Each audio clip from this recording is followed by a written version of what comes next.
আসসালামু আলাইকুম, কেমন আছেন সবাই? আজকে আমি আপনাদের সাথে শেয়ার করব মাছের একটা রেসিপি। সেটা হচ্ছে মাছের ঝুরি ভুনা আচার দিয়ে করব। আসলে একেবারেই একটা আনকমন রেসিপি, বাট এটা খুব ভীষণ মজা হয়। যারা করে খাবেন তারাই বুঝতে পারবেন।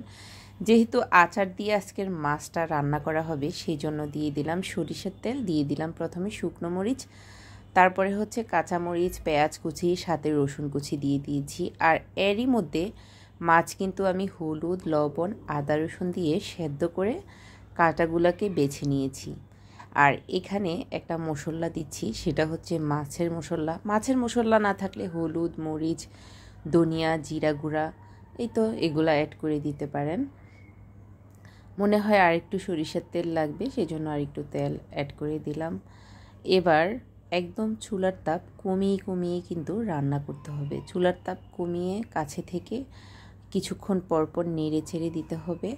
একটু হয়ে আসার পরে আমি এবার অ্যাড করে দিলাম আচার। আচারটাও আমার নিজের হাতের বানানো। এখানে রসুন আর আম দিয়ে একটা আচার বানিয়েছি। এটা হচ্ছে শুধুমাত্র ভাতের সাথে, খিচুড়ির সাথে খাওয়ার জন্য। তারপরেই তো ধনিয়া পাতা দিয়ে উঠিয়ে নিলাম। এটা অনেক অনেক মজা হয়। যারা করে খাবেন তারাই বুঝবেন।